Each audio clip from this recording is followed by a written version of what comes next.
shooting ourselves in the foot. We're shooting ourselves in the arm. I mean, we keep doing these things, and so the rest of the world says, well, what are we going to do now? And so they drive themselves together. We're driving the Russians to the Chinese and vice versa. We're driving the Iranians into the arms of the Russians and the Chinese. All these people are saying, well, what are we going to do? We don't have any choice. Right. So they're trying to find, and they are finding ways to get around the U.S. dollar, the U.S. banking system, and the U.S. It's not good for us. This is not good. No, no, no. I'm glad that you bring that up because it leads very well to my next question. Now, last time that you were here and you spoke with us, not here, but we spoke, was back in June. And at that time, you were very bullish on Russia and arguably, you know, Russian assets. They've cheapened with the ruble's decline. So do you see this as an opportunity? Well, that's a very good question. I should watch RTTV to find out. How do I know? There you go. You know, you're the Russians, or the Russian-oriented people. I did buy Russian shares back in March. I was optimistic in June. I have been optimistic. They've gone back down. And as we speak, I'm sitting here thinking about whether I should step in and start buying. You know, they're not down as low as they were when the Crimean situation happened. Right. They may be about to break down, but I'm sitting here. If I weren't sitting here with you, Aaron, I'd be trying to figure out what to do about Russian shares and Russian currency. Interesting. Now, by the way, just one reason that the ruble is down, all currencies are down. The U.S. dollar's been going up like a rocket for a variety of reasons, and therefore all currencies are down, not just the ruble. This is very true. Now, I know that you're very bullish on agriculture, and that I should definitely leave my job here as a journalist and go get on the tractor, which we love to joke about. But, you know, how do you feel about Russian agriculture? Well, I'm wildly bullish. You know, I would love. Russian farms are very, very cheap. That you can buy a farm, you can buy a tractor, very cheap. Did you ever learn to drive a tractor? You just take pictures on tractors. It's on my bucket list. It's on my bucket. Well, you're just taking photographs. Just taking photographs. You got to learn to drive the thing if you want to. Yes, you'll be a good journalist. But you could start covering the farm. Right. You know, go out to the farm, sit on your tractor, and talk to farmers and give reports. Russian agriculture has a great future. It's vast lands. Fertile lands, right. And they haven't been ruined like many other places have been ruined. No, I'm optimistic about Russian agriculture. Now, Jim, can you talk to me about China? We know that China's growth is slowing. So is this a good thing or a bad thing right now? It's good for that China's slowing down. They've had a property bubble. They've had too much inflation. They've had too much overheating. So it's always good when you can slow something like that down. Now, people who are suffering don't think it's good. Right. But in the big picture, it's good for all of us. On the subject of China, what do you think about Alibaba? What's your take on that?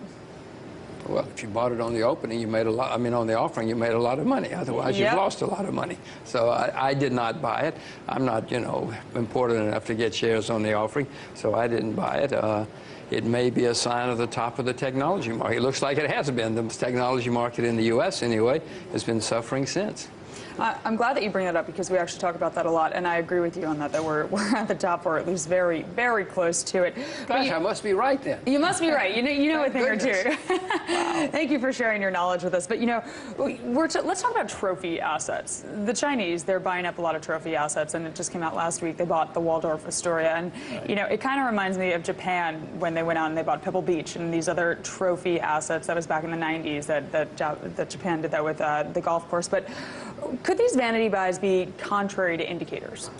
Oh, they very well could be, and that's a good insight on your part. I had the same thought when I saw it. I mean, staggering. Right. Staggering what they paid for the Waldorf Astoria. 2 billion close to it or something like that. $1.9 billion. I mean, it's unbelievable. I'll never make any money out of it. Something went to his head. It was some guy who did it, and it may be the downfall of that kid and that insurance company. I cannot see how anybody can rationalize what he did.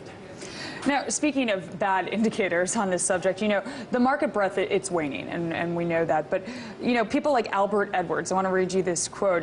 He said in a tongue-in-cheek type way, "Sell everything and run for your lives." I love that. It sounds like something you might say. He may well be right. It looks like he is right. The breadth has been terrible. Most stocks are down. Most U.S. stocks are down in 2014. They're not up, whatever the averages are doing. It has not been a good year for most investors in nearly any asset unless you happen to own bonds or the U.S. dollar. So would you say not only is the bear market coming, the bear market is It's obviously not upon us, but in the next... Aaron, I'm not smart enough to know things like that. I'm This is telling what we you, look to you for. watch your show. Watch your show. I know the bear market will come. Right. You know, the people in Washington and New York will tell you there'll never be another bear market again. When you hear that, you run for the hills. You run for your life. You know, you call your mother as fast as you can. Say, what do I do? No, you get out as fast as you can, because there's going to be a bear market. The next bear market, Aaron, is going to be much worse than the last one, because the debt has gone through the roof. Debt worldwide, including the U.S., is skyrocketed, and we're all going to have to pay a terrible price for all this money printing and all this debt. Yes.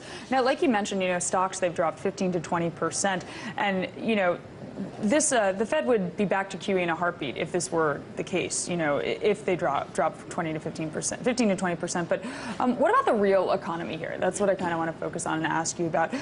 Signs of weakness outside the U.S. could come back here, which we know. So are you concerned at all about that? Well, first of all, what is going to happen is the market will go down, at which point everybody's going to call the Federal Reserve, and they're going to panic. They're just bureaucrats and academics. They don't know anything. They'll panic. They'll say, okay, we're sorry, we're sorry. They'll either start QE4, or they'll print more money. They'll say, don't worry, we'll print even more money, and they'll try to save the market. The market will have a big rally, and that might even turn into a bubble at that point. The real economy, listen, the people who are getting the money, Aaron, are having a wonderful time. Right. And their friends who are getting all this money that's being printed. But the rest of the country and the rest of the world is not having such a good time these days. Absolutely not. And, you know, Jim, with commodity prices falling, it's kind of this sign of global economic weakness. So what do you think about oil's recent fall? What would that say to you? Well, it says to me what it says to you. That, you know, for some reason, there's not as much demand. Something is weak somewhere. It also says that a lot of people probably in the Middle East are dumping oil now as fast as they can, because they know they may not, especially those guys, whatever they call it, ISIS, you know, they're probably dumping all they can, because if they get cut off, then they don't have any money anymore. Right. So there's a bit of panic selling, it seems to me, going on, and the demand is not as hot. Europe is slowed, China is slowed, everybody's slowed. Yeah. Except maybe some parts of the U.S. That's interesting. So where do you see the greatest opportunity in the commodity space right now? Well, agriculture, still farm prices, rice. Buy yourself some rice, buy yourself some sugar. I got some sugar out of your green room. You put it in your pocket. I love it. You practice what you preach. I love it. I got myself some of your sugar. It's free, for goodness sakes. I'm not stealing from you. I might steal from you before it's over, but no, right now I've just put some in my pocket. No, some things are still very, very cheap worldwide. But most things should probably be avoided. If I were buying shares, I would buy in Russia or China or Japan, not in the U.S. Interesting. Japan as well. But Japan is down 60%, 65% from its all-time high.